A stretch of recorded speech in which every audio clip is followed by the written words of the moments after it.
One day I'm gonna be everything I wanna be. I don't let it get the most of me. One day I'm gonna be free. I wanna be everything I'm gonna be. My future right in front of me. One day I'm gonna be free.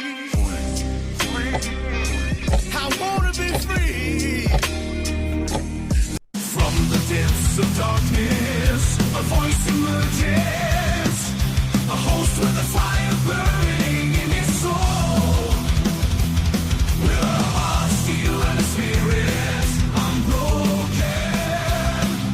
He rides on two wheels ready to claim his throne. Amidst the chaos and the thunderous roar, insane wheels rise as a force to be reckoned with. Fueled by the power that only metal can bestow. He takes his stand, refusing to submit. Insane wheels hear his battle cry. Metal and mayhem will never die. Whistles report and paves his way. More legend in the making, day by day.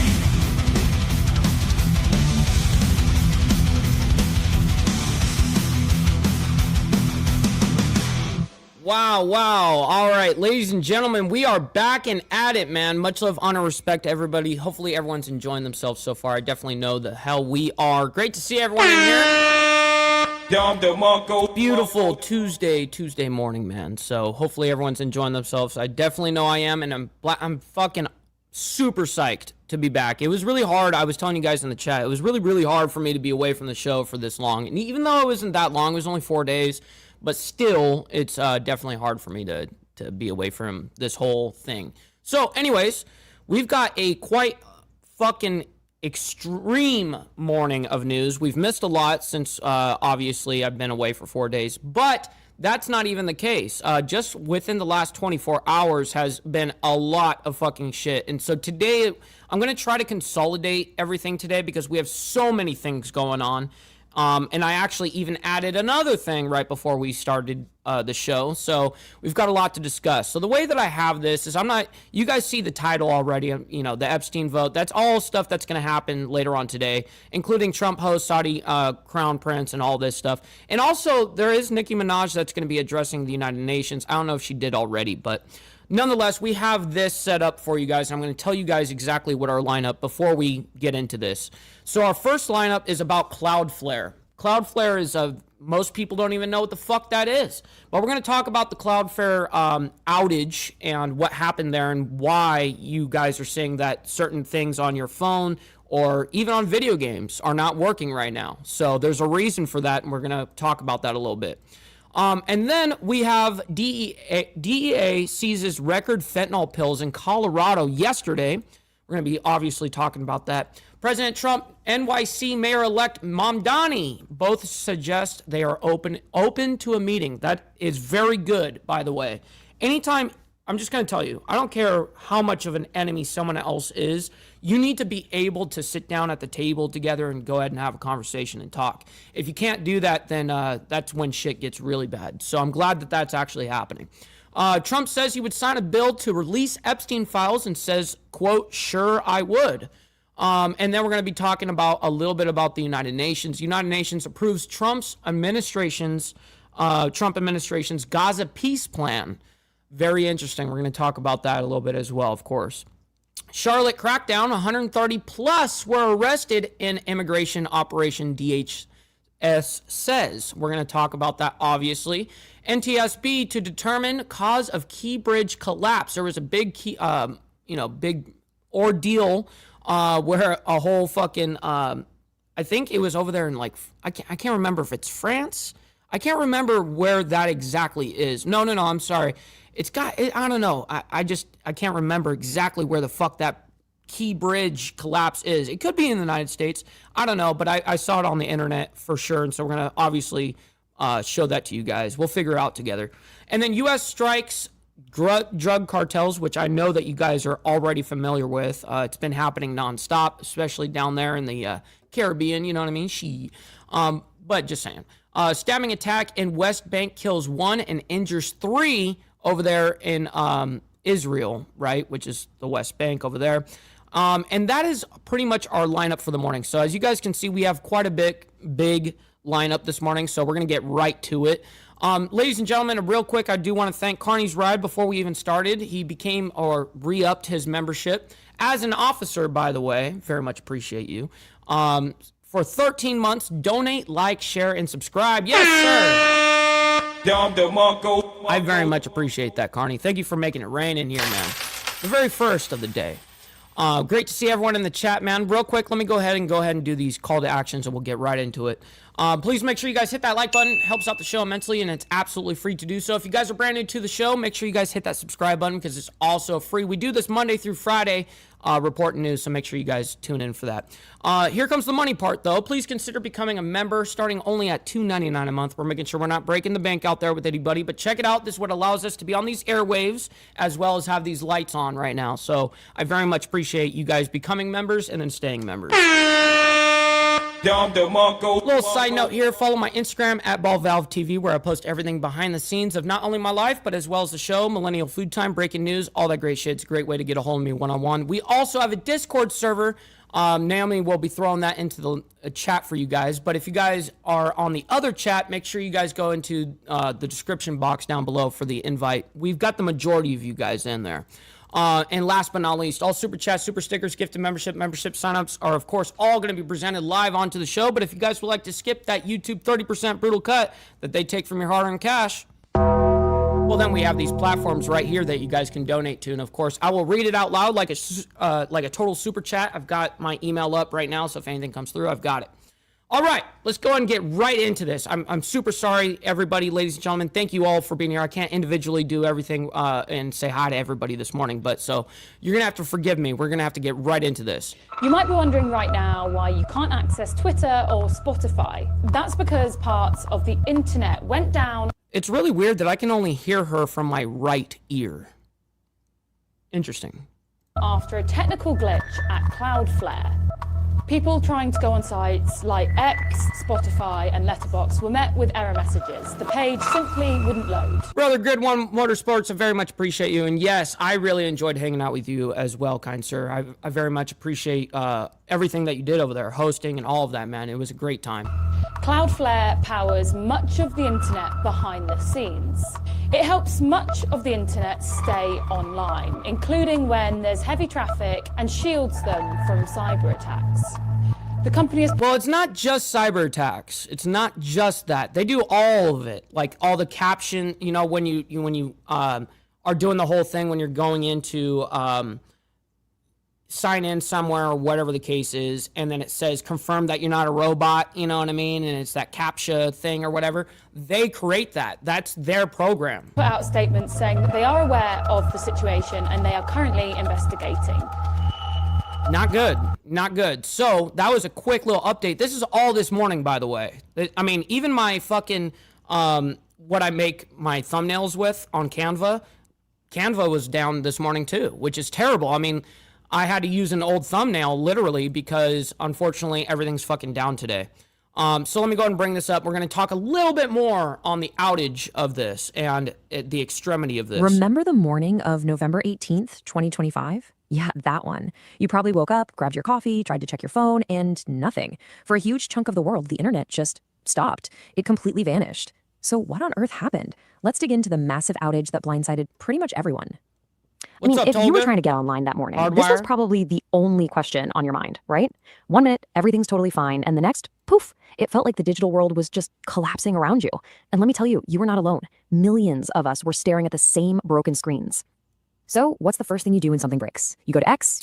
Let me ask the chat real quick before we get into this. Did you guys even know that, were you affected by this at all yet? I was not affected until this morning, which happened this morning, whatever. And unfortunately I couldn't use Canva. And I was like, what the fuck is the reason why I can't use, like, I have no idea. And it said like something like, error regarding Cloudflare. And I'm like, I don't even know what the fuck that is. So how many of you guys were affected by this morning so far? Twitter to see what everyone's talking about. But nope, you get this, a super unhelpful internal server error. The irony is just amazing. The one place everyone rushes to complain about stuff being down was also down. Okay, fine, no social media. Maybe I'll get some work done, right? You pull up Canva to finish a project, and bam, service unavailable. Just like that, those creative and productivity tools. Yeah, no, I haven't saw the message. Sorry, there was a lot of you guys commenting, and I had to get right into this. But yeah, that's no problem, homie.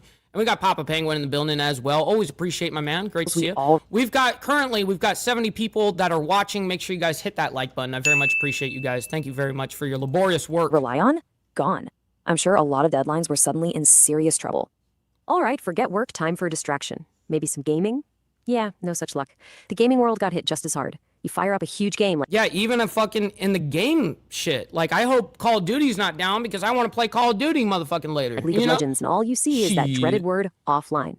And check this out. It wasn't just the usual suspects. Even the super new, cutting-edge stuff was toast. You try to ask ChatGPT what was going on? Nope. Access denied. This is when you really start to wonder, what is... Shit, even fucking AI and ChatGPT and all that shit, OpenAI, wow. Happening here. But then, a clue started popping up. On a bunch of these broken sites, people started seeing this weirdly technical message. And this, right here. This is the message that I basically saw. It said, please unblock challenges cloudflare.com to proceed. And I got that on Canva this morning. And I'm like, what the fuck is that? I didn't block anything. I was all frustrated and shit, trying to figure it out. It told us it wasn't your internet. And it wasn't a dozen different websites all failing at the same time. No, something else was going on. This little message, it was like the digital fingerprint left at the scene of the crime. And that fingerprint, it pointed straight to a company that, honestly, most of us have never even heard of. A company that works in the shadows, acting as this incredibly important, invisible gatekeeper for a huge, huge part of the internet. So let's talk about... Well, yeah, no kidding. If one little tiny thing like this, Cloudflare, can affect millions upon programs on the internet, I mean, it shows how weak, truly, the internet is, actually. A Cloudflare. It could easily be manipulated by some hackers. I mean, I didn't even know what Cloudflare was. Who are they? Well, the easiest way to think about them is like the internet's backstage crew. They're the security guards, the traffic cops, and the express delivery service all rolled into one. You don't actually see them, but they're the ones making sure all the websites you love work fast, and more importantly, safely. And their job is, and I'm not exaggerating here, absolutely critical. They put up this giant shield to protect websites from cyber attacks. They're also like a shock absorber, so when a site suddenly gets a flood of traffic, it doesn't just crash and burn. Oh, and you know those little I'm not a... I hope it's now working. Let me go ahead and see if it's working on my phone yet. Let me see, because that's where it wasn't working. Let me go. I'm just testing to see if it's still down. Oh, it worked. Now it's up now. Shit. So this was only 2 hours ago, and I couldn't even access it, but it looks like everything's kind of fixed here, which is good. Robot boxes you have to click? Yeah, that's often them too. They are, in a word, essential. Okay, so to really get why one company's bad day became every... And by the way, real quick, it wouldn't have mattered if it was through a phone or PC. It wouldn't have mattered. But I'm glad that it's, that is backing up, running and stuff. I hope they fixed the Cloudflare issue altogether, because this was a major issue. I mean, millions of people were down. Everybody's bad day. We need to pull back the curtain a little on how the internet is actually put together, because, it's not quite what you might think. You see, we've got two sides to the web. There's the visible part, X, Canva, Netflix, all the apps you tap. She even said Canva.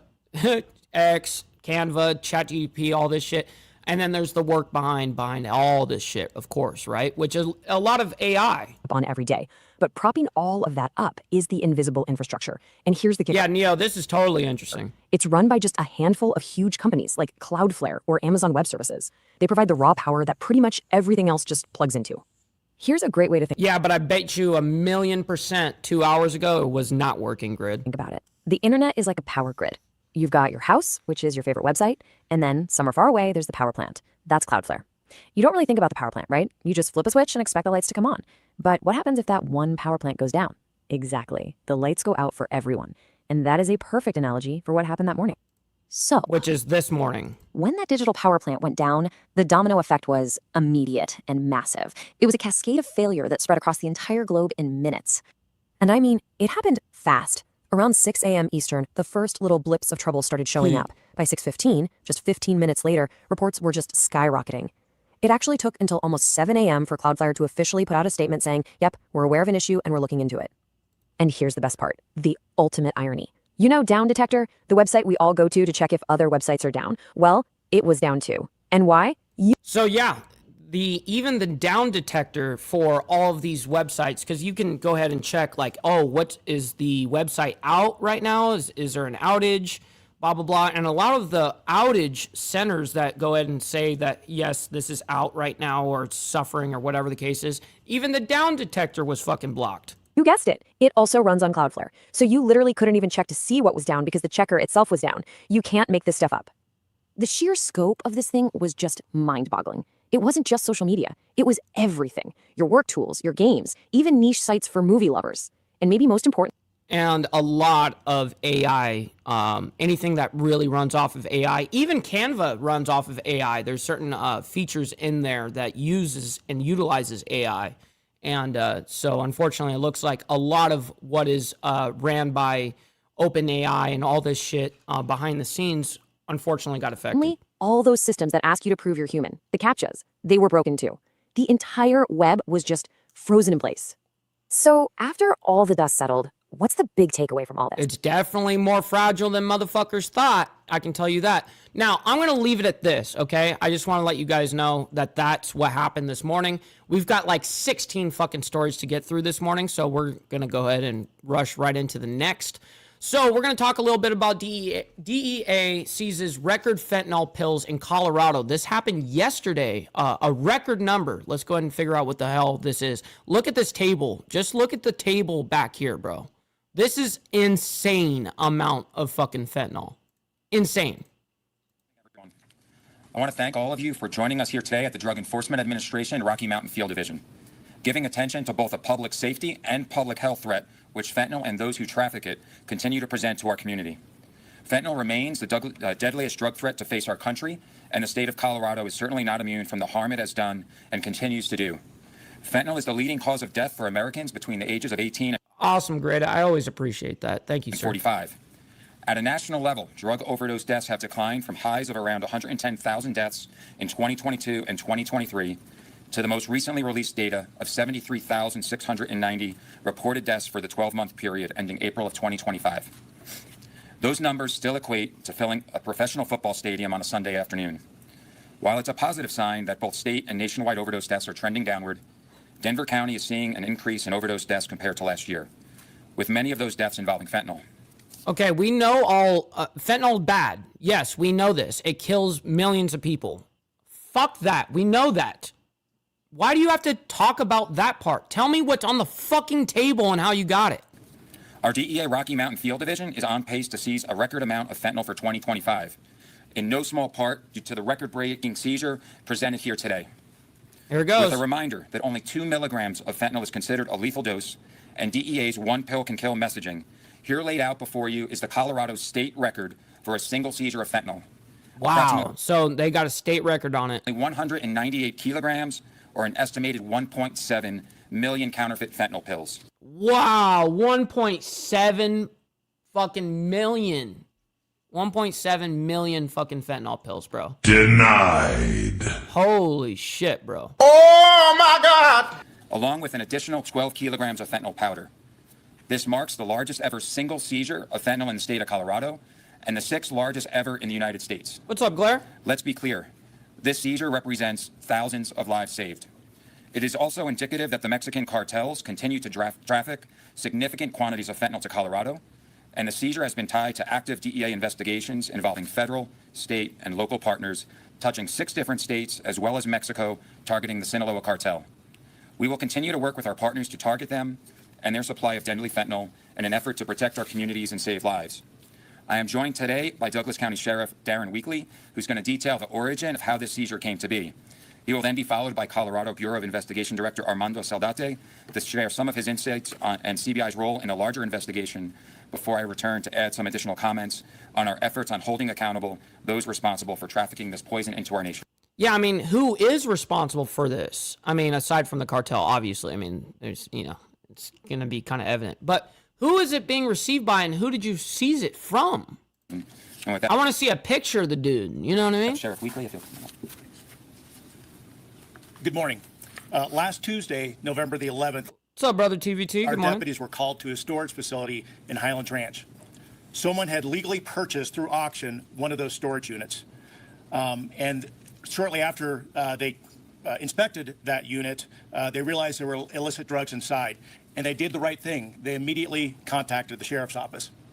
When our deputies got there, they secured the area and confirmed that the unit contained several kilogram-sized packages that looked That's very, very true. If there wasn't a fucking demand for it, there wouldn't be this shit happening, obviously. like illegal narcotics. Supply and Plus demand. a huge number of M30 pills, the kind that are often The most basic economics 101. counterfeit and often contain fentanyl. Now we'd like to show you a video of what happened when our deputies arrived on scene in the conversation. Oh, yes, we got a video of this shit. This is it. It was in a storage. Look at self-storage unit.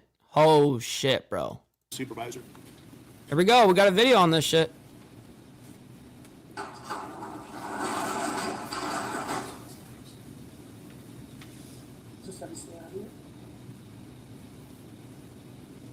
Why is this a dog shit video, though?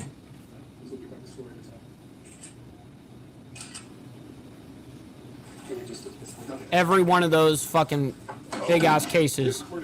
No, that's Oh, fuck. Look at that shit. a very unique situation here. Gentleman just bought a unit over here at the storage facility off of Johnstown. Dude, and oh my god, he had just bought the fucking storage. So this guy didn't already have this fucking thing. It's one thing if you have a storage unit that you've had in your name or whatever the case is for 10 years or whatever the case. But that's a little suspicious. You know, you come in, just buy the fucking, you just got it, and then you immediately stuff it with your product. Oh, dude, terrible planning. Yeah, that one's full of pills as well. It's got 1, 2, 3, 4, 5, 6, 7, 8, 9, 10 bricks that probably look like I haven't looked into those yet, but we're looking at a couple hundred bags of blue pills.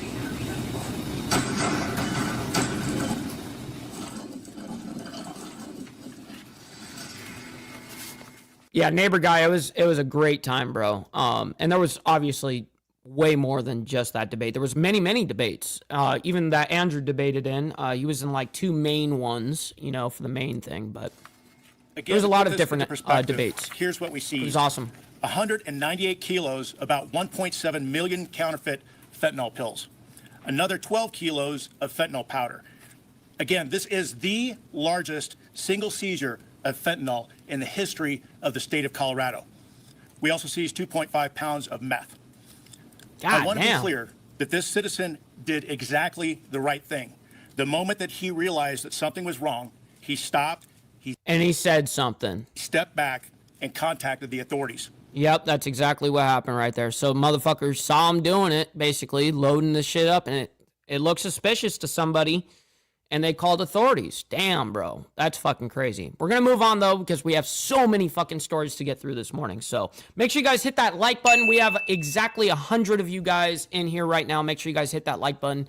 It definitely helps out the show immensely. So I appreciate that. Let's go ahead and move right into this. President Trump and New York City Mayor-elect Mamdani both suggest they are open to a meeting. Like I was saying, anytime that you have an enemy of any type, you should be able to sit down at the table with your opposition and be able to talk at all times. If you're not able to do that, that is a huge problem. Let's see. Are We Not Man says, are you covering what's going on in Mexico this stream? No, not today. I don't even know what's happening in Mexico right now. So aside from cartel shit, which we just covered. But anyways, let's go right into this. Expected to happen on December the 5th. And of course, we are hearing new information from President Trump last night on the tarmac on his way back to Washington, D.C., signaling he would be open to a meeting with New York City Mayor-elect Zohran Mamdani. And I want to put up this here on Live Now from Fox from the Washington Post. Oh, she's doing amazing, by the way, Naomi. Yeah, no, when I came home, she couldn't like be away from, like she had to be on top of me. It was funny. As President Trump has signaled that he may meet with New York Mayor-elect Zohran Mamdani after months of criticism and threats. President Trump signaled he may meet with him, telling reporters on tarmac, quote, "We'll work something out." He said the Quote, the mayor of New York, I will say, would like to meet with us. He said this of the 34-year-old Democratic Socialist mayor. So the Washington Post put this out. Interesting. Elect, whom he threatened to arrest just months ago in the run-up to New York's election. He said Mamdani, quote, would like to come to Washington. So we'll see what that meeting. We've heard some strong criticism about potentially withholding federal funds from New York if and when, and ultimately Mamdani did take it. And we heard Mamdani in his victory speech mention President Trump by name in that way. Let's take you out to some comments from the mayor-elect earlier on today from the Big Apple. Let's dive into this here on Live Now. We know that is not the case because for the close to 2 million New Yorkers who rely on SNAP benefits, the shutdown simply means that legislation will continue that would throw 300,000 of them off of those same benefits. And so it is time for us to reckon with the fact that while organizations like Catholic Charities and POTS have been doing such incredible work, we need to deliver a city hall that will work with them and also work to protect New Yorkers from a federal administration that would rather starve the people of the city than serve the people of the city. Thank you very much. This guy is such cap, bro. Stop the cap. I fucking hate liars. Is SNAP and food And what a manipulator. All the left. The left is just manipulating all of it. benefits something you would bring up to the president? He mentioned yesterday he'd like to meet with you. Did your team reach out? And is this one of the first areas of conversation?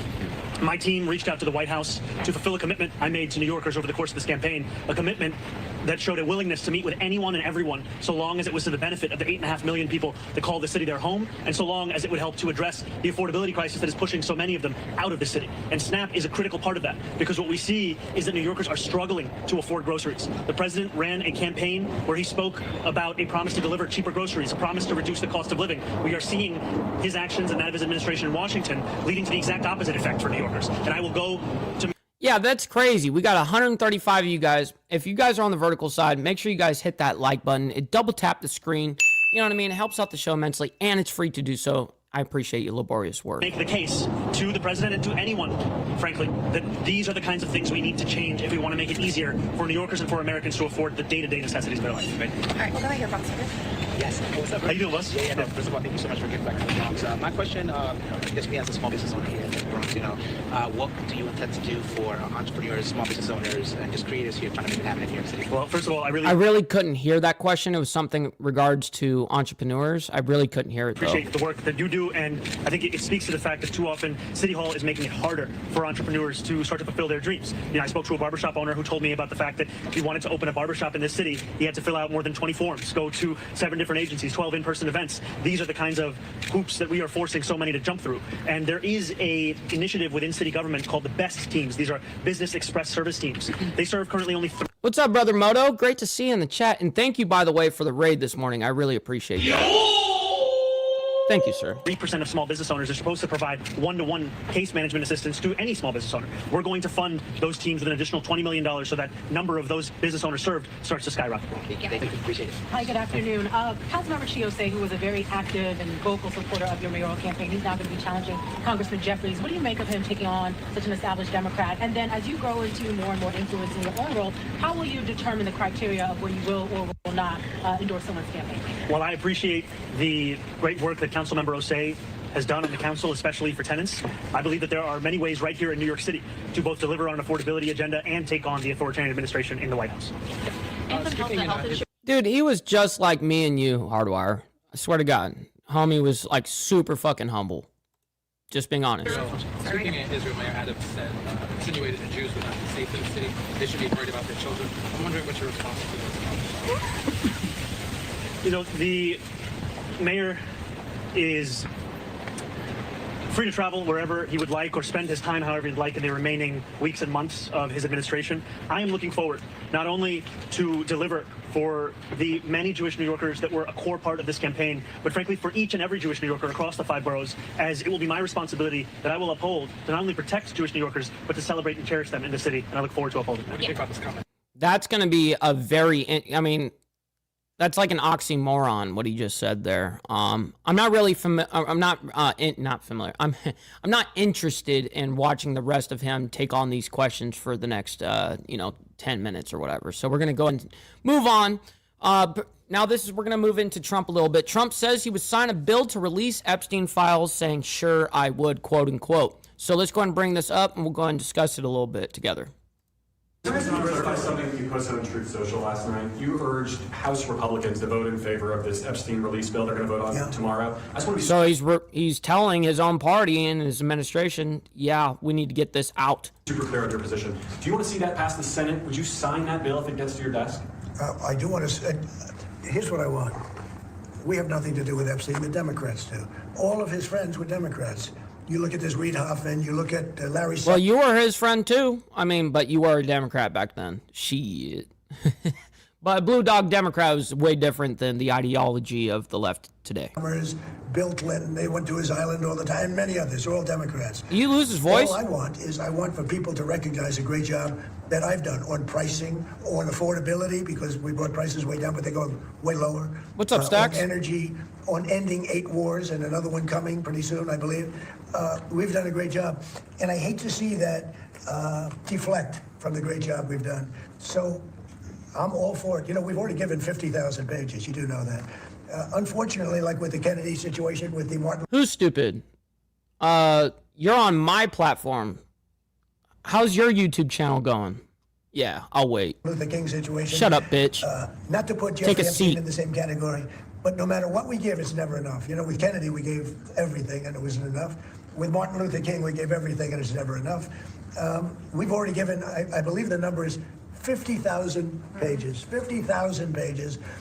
And it's just a Russia hoax as it pertains to the Republicans. Now, I believe that some of the people that we mentioned are being looked at very seriously for that's right, their Papa. relationship to 100%. Jeffrey Epstein.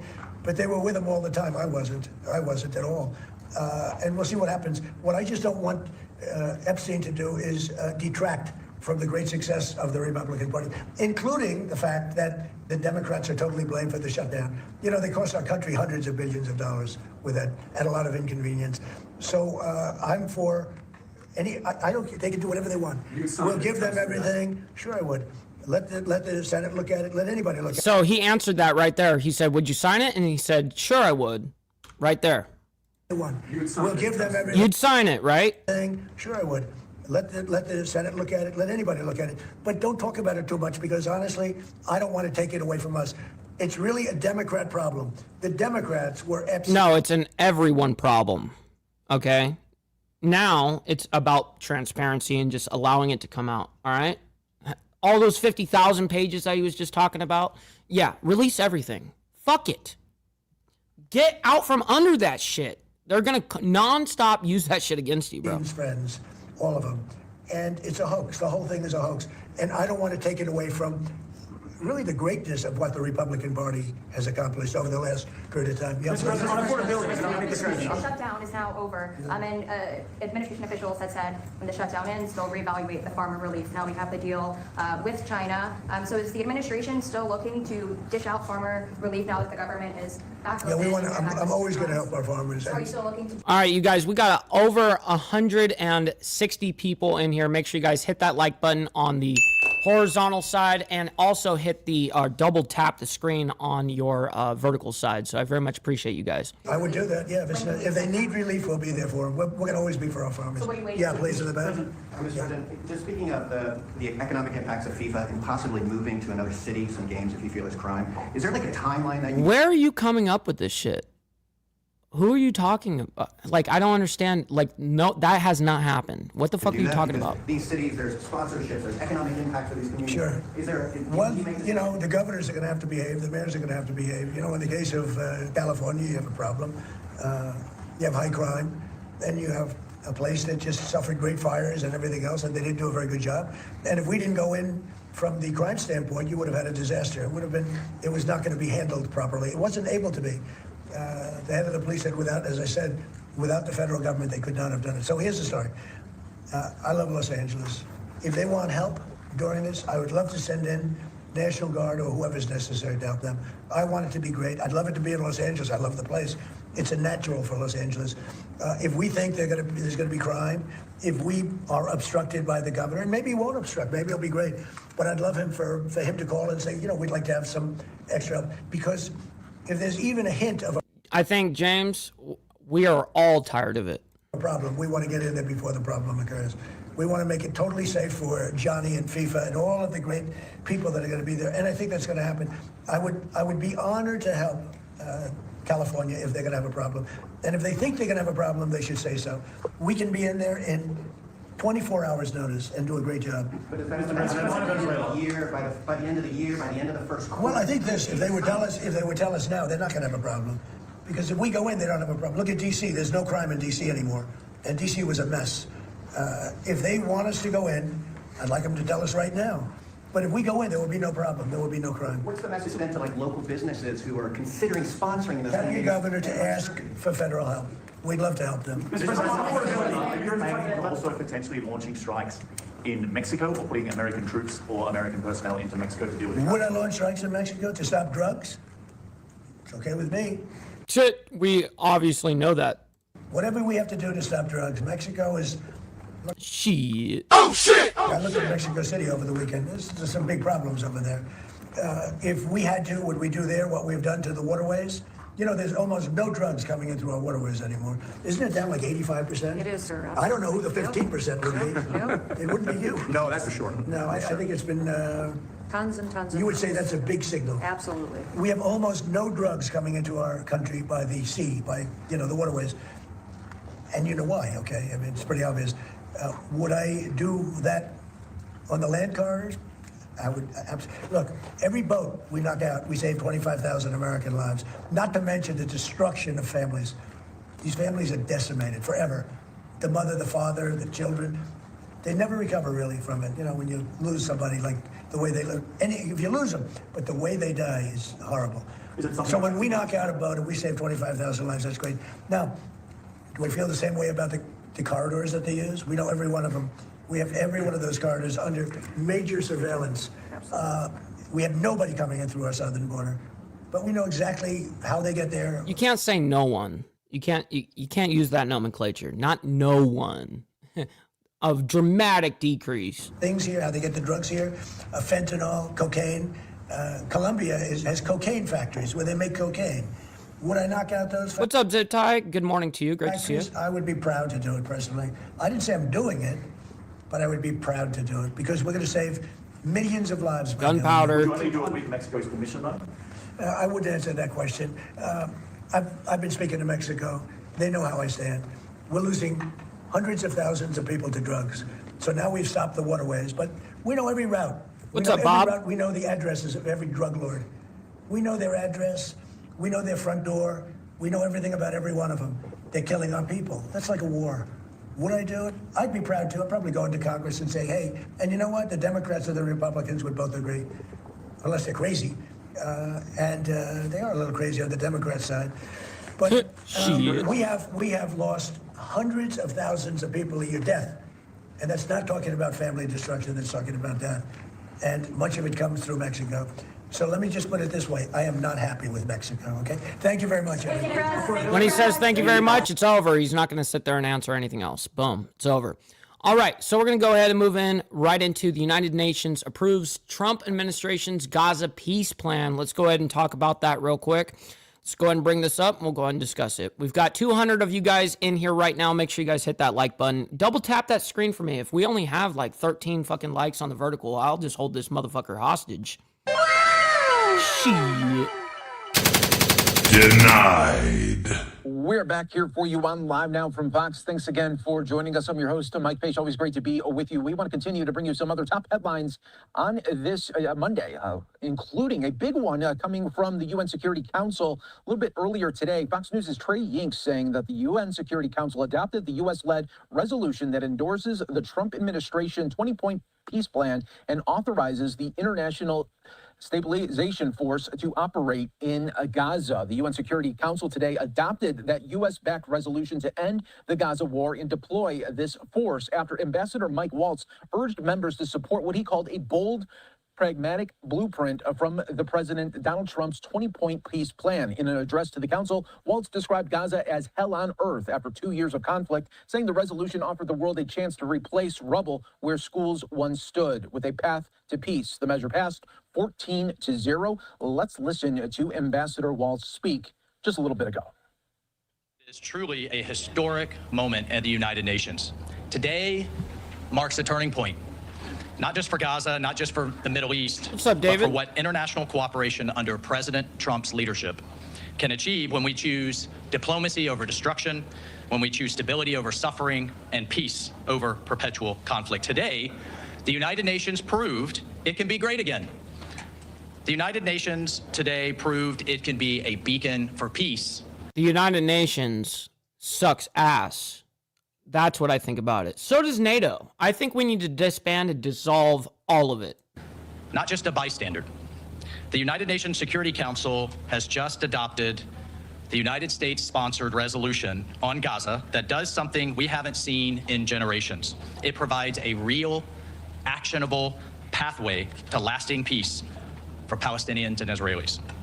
And I would encourage everyone around the world, and I would certainly encourage the media to read the Good morning, Bryce. Great to see you in the chat, by the way. entire resolution.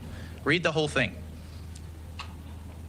It is truly a victory for everyone who believes in a future where the Palestinian people can determine their own destiny and where they can have a future free of the grip of Hamas terrorists. This is what the United Nations was created to do, to make pathways for real, tangible, and actionable peace.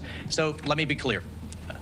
This resolution and the progress it represents would not have been possible without President Trump's bold leadership and his vision. Folks, just weeks ago, literally just weeks ago, the Middle East was mired in conflict. Hostages remained in tunnels in captivity. Palestinians in Gaza suffered in a hell on earth as the war raged on. Then President Trump secured a historic peace deal with the critical support of Qatar, Egypt, and Turkey. Hostages came home to their families, and we are still working to bring home the remaining 3 hostages who remain in Gaza. But we've also seen massive humanitarian aid begin flowing into Gaza, an average of 660. No, Southern. Man, you guys are fucking lames. I can tell you that. Honestly, you guys are fucking retards when it comes to shit like this. No, do you understand that the UN is extremely fucking biased, just like anything fucking else, and it's not about the bias about situations. I have nothing, we're not talking about this particular thing about abolishing the UN or NATO. No, we spend so much fucking money, $1 trillion last year into NATO. That's what we paid. $1 trillion. So yeah, I think that all of this is bullshit. And it doesn't fucking actually do us any fucking justice. It's fucking lame. 60 trucks per day since the ceasefire. Hey, I'll answer the fucking question if I want to, you dickhead. If you know what? How about now I just ban you? You know what I mean? If you want to fucking have your voice heard, fucking go ahead and send in a super chat. Otherwise, ban that fucking asshole. See ya. So we saw the region in chaos just weeks ago. It took its first real step towards peace. And today, the United Nations solidified that into international law. Today, the Security Council built on that foundation. And I want to thank our partners and allies on the Council for their support, who stood with us in this moment, but particularly the support. If I didn't answer that to you, by the way, if what I explained was not the answer, and you didn't get that, the answer is no from your question, your direct retarded question. From our regional partners. Are you an Israeli fucking like some sort of apologist or something? You fucking lame. Partners, from our Arab partners and the Muslim majority countries. It has been absolutely indispensable. I can't overemphasize it. The United States, Qatar, Egypt, the United Arab Emirates, the Kingdom of Saudi Arabia, Indonesia, Pakistan, Jordan, and Turkey stood together in support of this resolution and President Trump's plan. Then you had the endorsement from the gathering at Sharm el-Sheikh, where over 20 countries. Hey, Anthony, how's your YouTube channel doing? Do you got 200 live viewers right now? No, I didn't think so. I'll wait. Over a dozen from Europe, including the European Union, supported this comprehensive approach and demonstrated that the region is ready for change. Folks, the region is tired of the same old talking points, the same old solutions that have never worked. The region is ready to break the cycle of violence. And what we saw here is once the Arabs, the Muslim majority nations, the Palestinian Authority, and Israel indicated that we could move forward with the plan laid forth in this resolution, we then turned to the Council and said, how could you stand against it? So what does the resolution actually do? I just want to take a moment to lay out a couple of key points. First, The Security Council has endorsed President Trump's historic 20-point comprehensive plan to end the Gaza conflict. It welcomes the establishment of the Board of Peace as a transitional administration for Gaza that will oversee and support a technocratic, apolitical Palestinian committee responsible for day-to-day government services. It underscores the critical It's a battlefield out here, Seal, as you can tell. importance of humanitarian assistance for the people of Gaza, and it authorizes an international stabilization force to stabilize the security environment in Gaza by ensuring the process of demilitarizing the Gaza Strip, including the destruction and prevention of rebuilding the military, terror, and offensive infrastructure. It also decommissions, it ensures the decommissioning from Hamas and its partners. All of this will allow for a Gaza Strip that is finally free of Hamas's terror and reign. This resolution represents the first real step in generations towards forging a lasting peace for Gaza, for Palestinians, for Israelis, and for the entire region. And I want to be clear. The United States made it clear. President Trump, Secretary Rubio, my good friend Jared Kushner, Special Envoy Witkoff, we all made it clear that a vote against this resolution was a vote to return to war.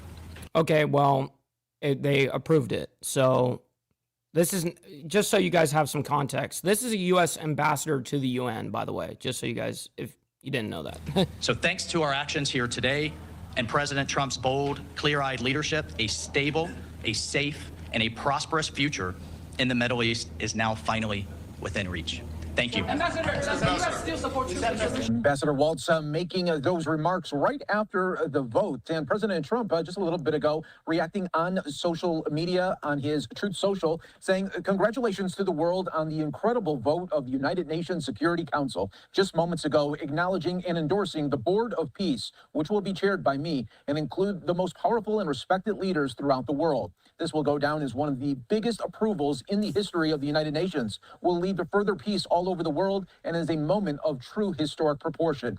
Thank you to the United Nations and all of the countries on the UN Security Council: China, Russia, France, the United Kingdom, Algeria, Denmark, Greece, South Korea, Pakistan, Panama, Sierra Leone, Slovenia, and Somalia. Also, thank you to those countries that weren't on this committee but strongly backed the effort, including Qatar, Egypt, United Arab Emirates, the Kingdom of Saudi Arabia, Indonesia, and Jordan. The members of the board and many more exciting announcements will be made in the coming weeks. And Secretary Marco Rubio also saying, today's UN Security Council resolution endorsing President Trump's 20-point peace plan is a historic milestone in building Who are you talking about, Bob? A peaceful and prosperous Gaza governed by the Palestinian people. What's up, Brennan? Hamas. POTUS is advancing real, measurable change in the region with this vote. We're closer than ever to achieving a demilitarized, de-radicalized, and stable Gaza. Shit. All right. Well, we're going to go ahead and move on into the next. And one of the last, let's see, we got 4 stories left. So we got Charlotte crackdown, 130 plus arrested in immigration operation, DHS says. And then just to give you guys some context of what we have behind this, NTSB to determine cause of Key Bridge collapse, as well as U.S. Strikes on drug cartels as of just an hour ago. And then stabbing attack in West Bank kills 1 and injures 3 over there in Israel. Obviously the West Bank, right? So anyways, let's go ahead and bring this up. We're going to talk about this part first, though. Where is it? Charlotte. Here it is.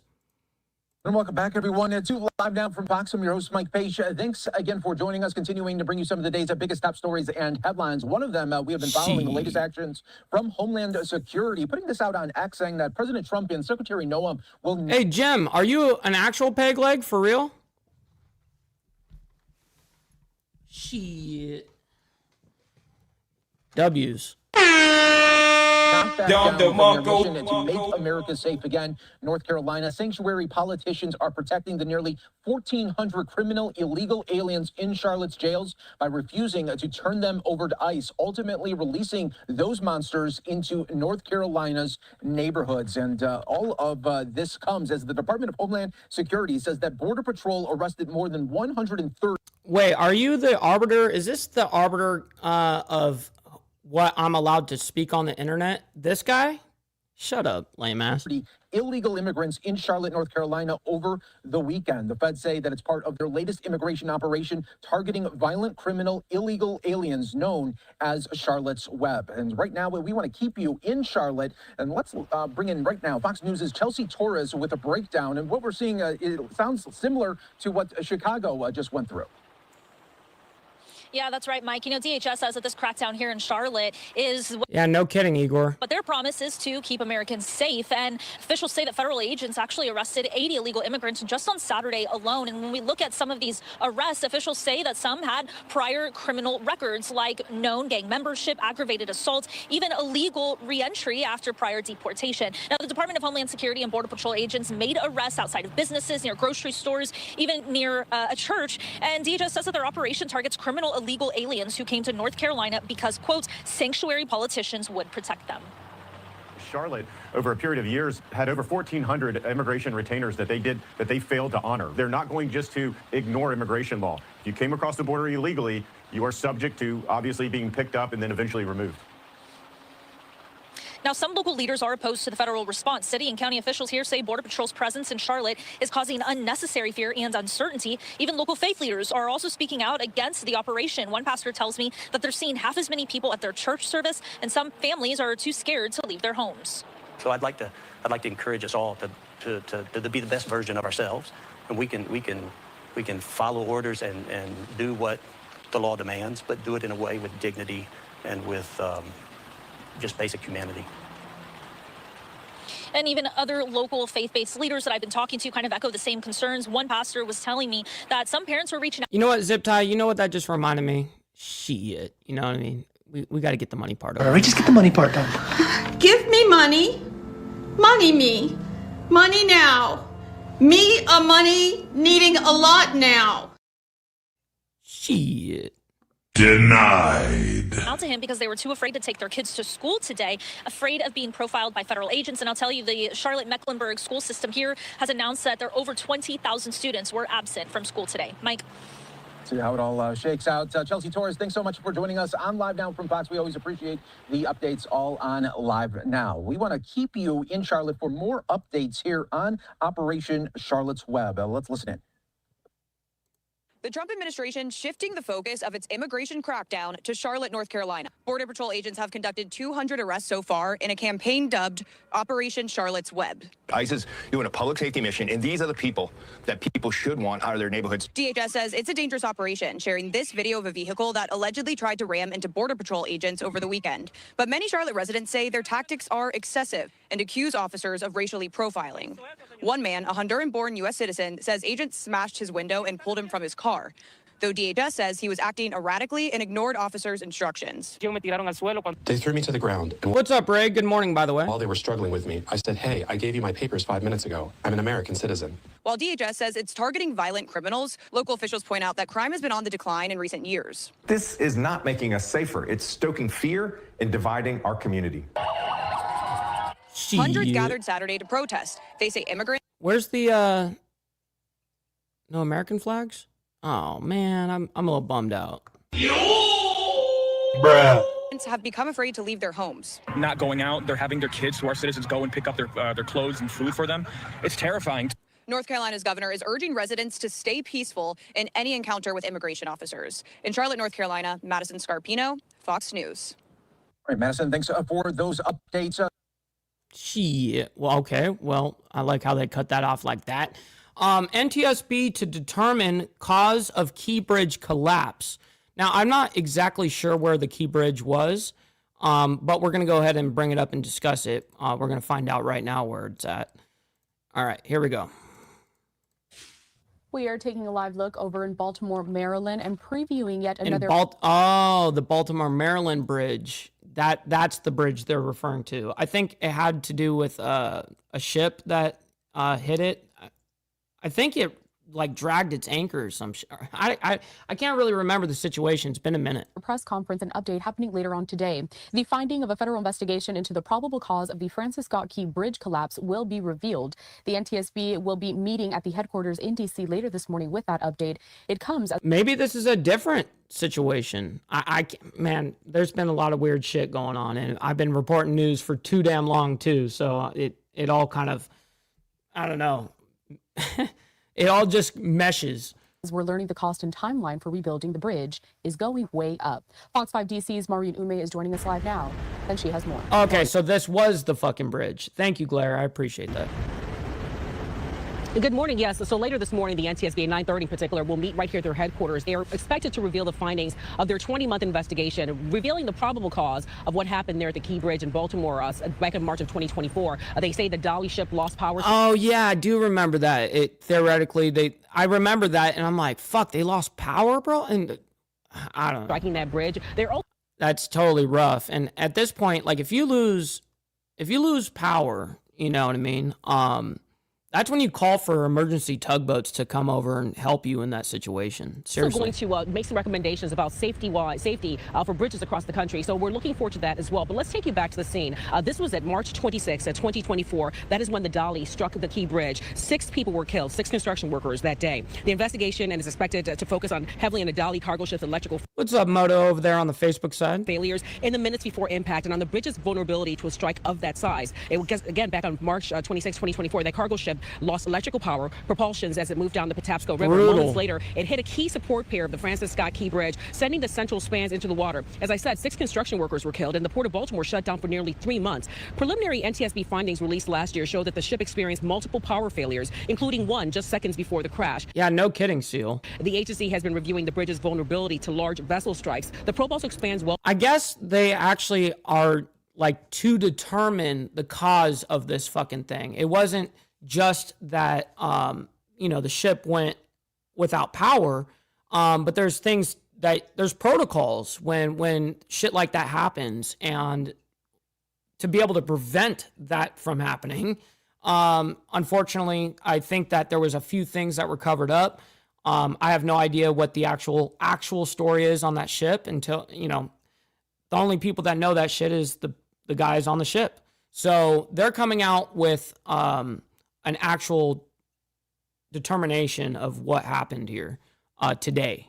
Beyond the crash itself, it's now covering the Dolly's equipment, design issues raised in lawsuits, hazardous materials on board, and safety protections along the shipping channel. Now, at the same time, rebuilding efforts are now facing some new challenges. The Maryland Transportation Authority now says the new bridge is expected to cost between $4.3 and $5.2 billion. That is more than double early projections and may not be open until 2030, 2 full years past initial estimates. Governor Wes Moore. All right, Nolis, we'll see you on the flip side. Always appreciate it. Responded to the new cost and timeline yesterday, saying that the rising national material prices and the tougher federal resilience standards, not state decisions, are driving these higher estimates. Now, again, the board is expected to meet at 9:30. That's when they will convene. They will have their report, the findings of what they're finding for the cause of this bridge collapse. And so they will. All right, Naomi, we'll see you on the flip side as well. Along with the other issues and the other things I just talked about. We'll, of course, be monitoring the situations. They will be streaming this meeting, by the way, for those who like to watch it. But we will be monitoring it and bringing you all the updates as they develop.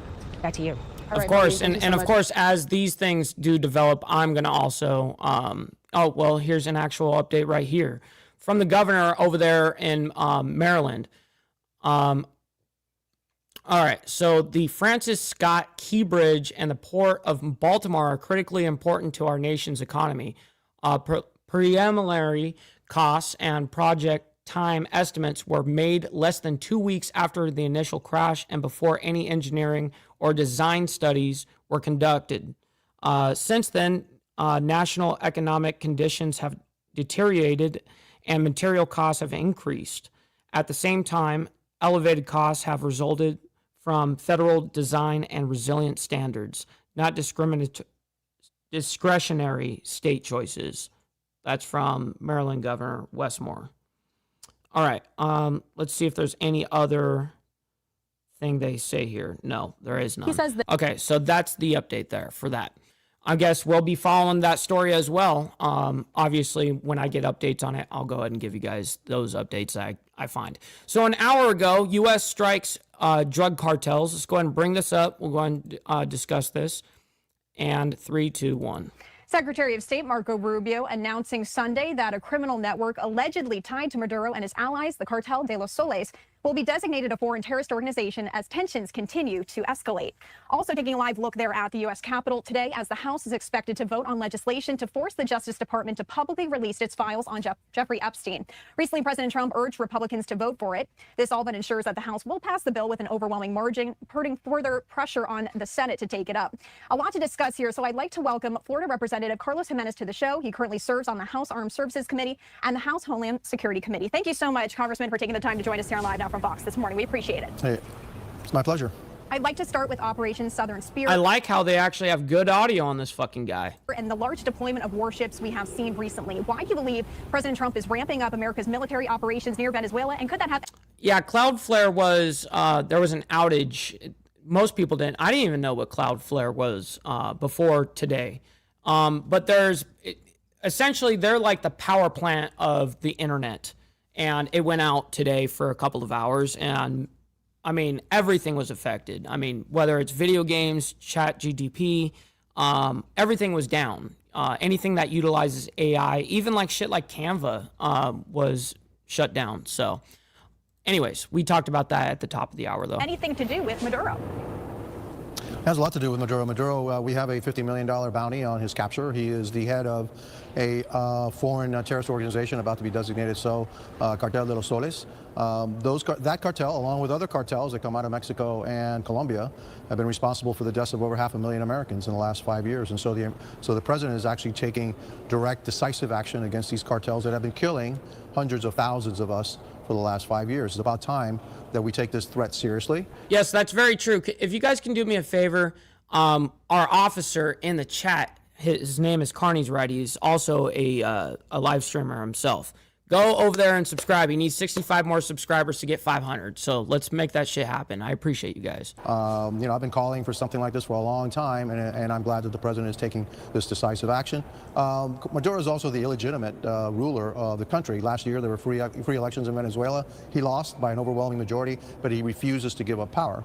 And so that makes Maduro, you know, a double threat to the safety and security of the United States of America. Going off the topic of security, as I said before I brought you in here, the most advanced aircraft carrier, the USS Gerald R. Ford, now on standby in the Caribbean Sea. This has some Americans wondering if we're going to attack Venezuela or what Washington's long-term plans are. Do you have any comment on any of that? Yeah, I really don't have any comments on what the plans are. I don't know what the long-term plans are for President Trump. He hasn't divulged that to me, and if he did, I probably wouldn't be telling you. But I think a lot of this has to do with keeping Maduro, you know, and making him think and sweat a little bit.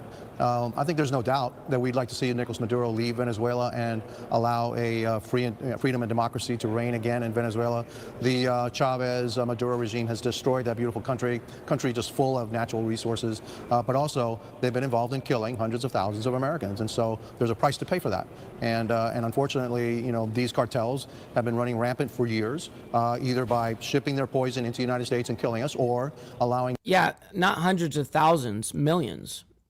If you're referring to the actual drugs that they push into our country, yeah, I mean, but we have like Papa Penguin also pointed out earlier, the users have a part of this too. They have a responsibility in this too. If there wasn't the demand for it, obviously there wouldn't be this, you know, the supply of it. So millions and millions of illegal immigrants to come into the United States with an invasion. You know, Tren de Aragua comes from Venezuela. They were all in prison and they were released. And so the president is right about that too. You know, Venezuela and Maduro, you know, released, you know, tens of thousands of criminals and had them invade the United States, again, threatening the security of the United States of America. And so, again, I will be 100% behind the actions of President Trump, and I think he's doing the right thing. I actually wanted to play this very quick soundbite here from President Trump before I ask you this next question. Thank you, Pablo. That's awesome. Discussions with Maduro, and we'll see how that turns out. We may be...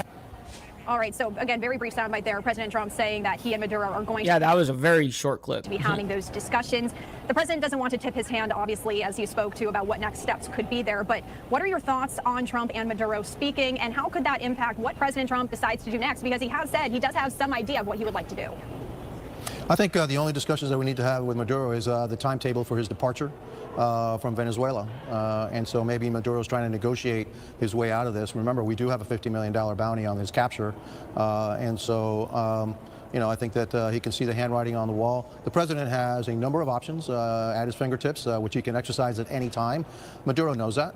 And so I would hope that we don't get into any prolonged discussions, because this is what these dictators and Marxists and communists do. They always want to discuss things when things aren't going well for them in order to gain some time, in order to reposition themselves with absolutely no intent of leaving or resolving the situation. So I hope that President Trump has a discussion with Maduro. It's very brief. It's can you tell me when you're leaving?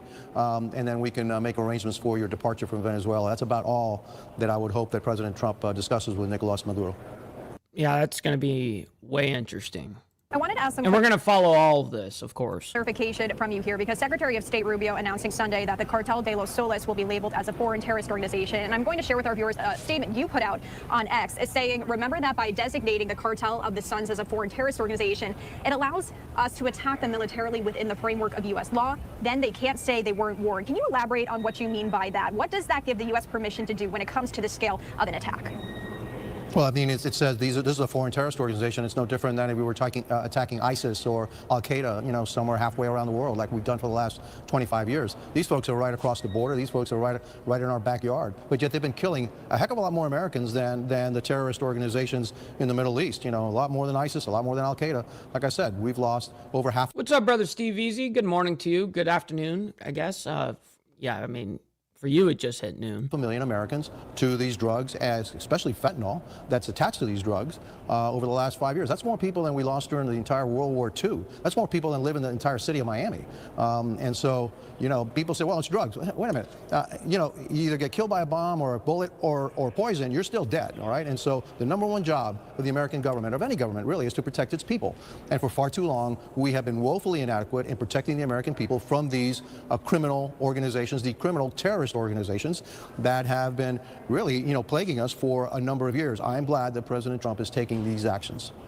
I wanted to transition now to Epstein, because we are expecting that House vote here today. And actually, I am going to just pull up this live look. We're seeing Representative Marjorie Taylor Greene, as well as other members of Congress speaking. Shit, little MTG. Live there in Washington, D.C. right now on this. Are you able to share with us what your thoughts are? How are you going to vote today? Well, I said last week, publicly that I wanted transparency and that I would vote to open up the files. I've also said publicly that if there's something in there on President Trump, I think we would have seen it in the last 4 years when the Biden administration had full access to those files. I mean, with everything else they threw at the president, I think if there was something really bad in there, I think that would have come out too. So I don't expect anything to come out. And even if it was, hey, look. You've got to, the American people have the right to know and open up the files, let the chips fall where they may. But I have a feeling that the Democrats are going to rue this day, that they're going to really have second thoughts about, pursuing this, because I think there are some names in there that are going to be quite embarrassing. Unfortunately, there's going to be some names there that are also quite innocent that are going to come out and somehow guilty by association. And so we're not crazy. I'm not crazy about the language of this discharge petition, because there aren't safeguards for those innocents, and also maybe not the safeguards needed for protecting the victims. But this is going to bounce to the Senate, and the Senate, I'm sure, is going to make some revisions to it. It'll bounce it back to us. At the end of the day, I am voting to release the files. I think the American people have a right to know. Good. Congressman, before I let you go here, I just wanted to share this statement here from... That shit needs to come out. So President Trump on Epstein files just came out. President Trump, he says we have nothing to hide, and it's time to move on from this Democrat hoax perpetrated by radical left lunatics in order to deflect from the great successes of the Republican Party. He goes on to say, I don't care. All I do care about is... So he said House Republicans should vote to release the Epstein files. Good. That Republicans get back on point here. And that's exactly what I was telling him, that's what I was saying to you guys. Why didn't he just say that in the very fucking beginning? Yeah. Vote for this fucking release. And the reason why we want this release, because we got nothing to hide. Just fucking send it out, bro.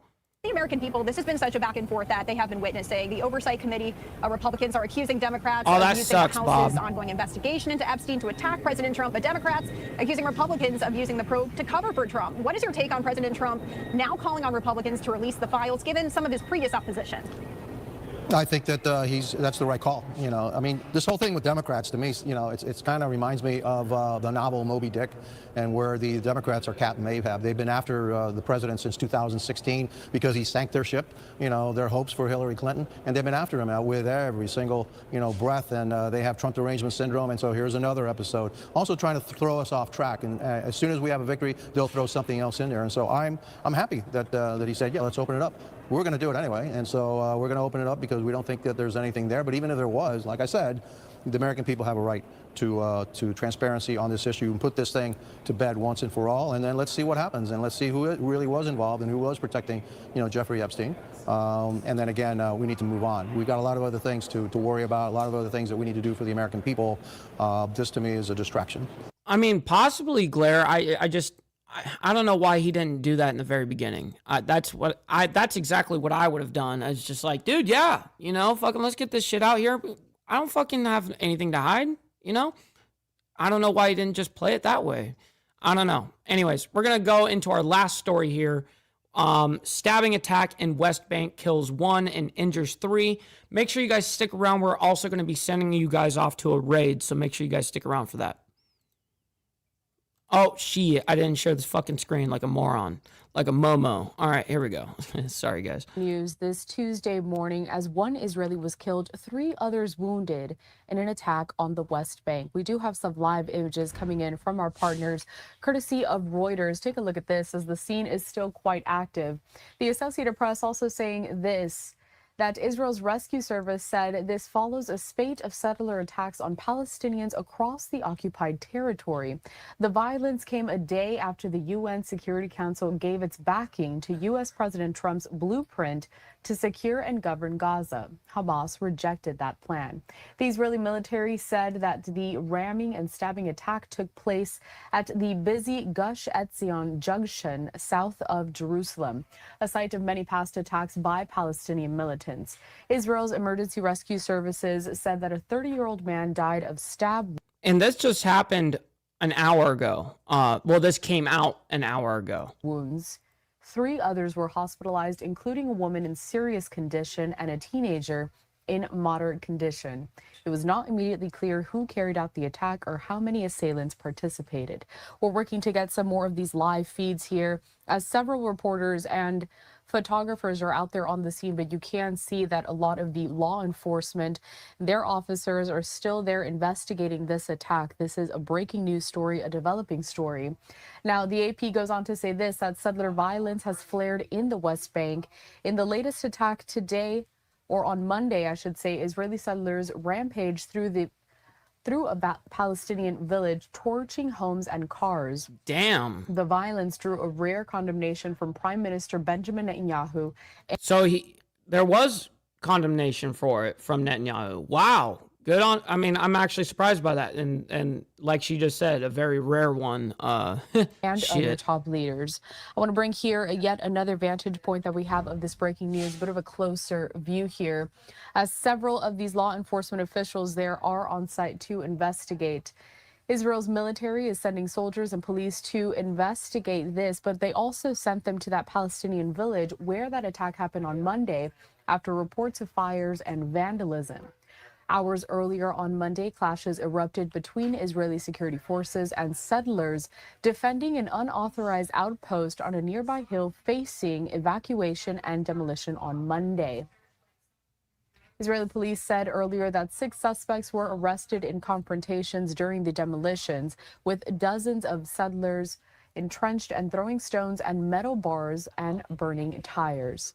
This comes again as Prime Minister Netanyahu on Tuesday applauding the UN's approval of the Trump administration's plan for a post-war Gaza. The resolution does provide a wide mandate for an international force to provide security in war-devastated Gaza. It approves a transitional authority called the Board of Peace to be overseen by President Trump and envisions a possible future path to an independent Palestinian state. That plan also calls for the stabilization for... Yeah, I had a couple of people ask me this question, by the way, and no, I didn't even know that was fucking happening, to be honest, Steve. So I'll be reporting on that most likely a little bit tomorrow and following the story, what's happening down there. To ensure, quote, the permanent decommissioning of weapons from non-state armed groups. It authorizes the force to use all necessary measures to carry out its mandate in compliance with international law, which is UN language for the use of military force. But again, these are the live images that we're getting from this breaking news, a developing story that we are following for you on this Tuesday morning. Going back to some of the facts that we know so far, an Israeli was killed and 3 wounded in an attack at an intersection in the West Bank, according to Israel's rescue service, following a spate of settler attacks on Palestinians across the occupied territory. The violence comes a day after the UN Security Council gave its backing to U.S. President Trump's blueprint to secure and govern Gaza. Hamas has rejected that plan. The Israeli military said that the ramming and stabbing attack took place at the busy Gush Etzion junction south of Jerusalem, a site of many past attacks by Palestinian militants. Israel's emergency rescue services said a 30-year-old man died of stab wounds. 3 others were hospitalized, including a woman in serious condition and a teenager in moderate condition. It was not immediately clear who carried out the attack or how many assailants participated. Yeah, that's what I wanted to hear, is how many people did this, if it was just one guy. So we're going to be seeing the photographer and reporters on the ground there, trying to get the best vantage point so that we can see this active scene at this time. And we do have several of those live images. I'm going to bring you back to this other one that is a little further away. Well, actually, let's stay on this one for just a moment here. As you can see, a lot of those investigators there trying to figure out exactly what happened. And again, these cases of violence do continue, not even in the war zones. But heading out to this other vantage point that we have, a little bit more widespread there, you can get a better picture of exactly where this is happening at that intersection, as it looks to be that a lot of just regular people may be walking down. You see another photographer there with their camera. No doubt they're going to be getting more updates later on today, and we'll have them for you here, as always, all live now from Fox. And of course, we'll be following if anything comes through with that, of course. And so I guess right now, look, this is the House vote on Epstein files happening right now. And 2, one motion to recommit or commit as the case. Interesting. We're going to be following that. But this is going to be a long ordeal. Look, he's already been live for almost 4 hours. You know, yeah, he's going to be doing that all day today, I'm sure. Anyways, we're going to be following all these stories as well, you know, throughout the week. Of course, that's what we do over here. So listen, I can't thank each and every single one of you guys enough. We can't do this shit without you guys. I'm very blessed to be able to do this Monday through Friday, and actually Monday through Saturday for members only. We have a good time over there, man. So anyways, thank you all very much. Make sure you guys stick around. We're going to be rating our friend Triple B, I call her, Brain Bender. Yeah, so anyways, go over there, go show her a little love. You know, let her know we're coming through with the Mike Ball raid. You know what I mean? That's what we do for each other. You know, we have a good time. So anyways, much love, honor, respect, everybody. Thank you all very much. And we'll see you guys tomorrow morning for more of the world's madness. But until then, God bless everyone. From the depths of darkness, a voice emerges, a host with a fire burning.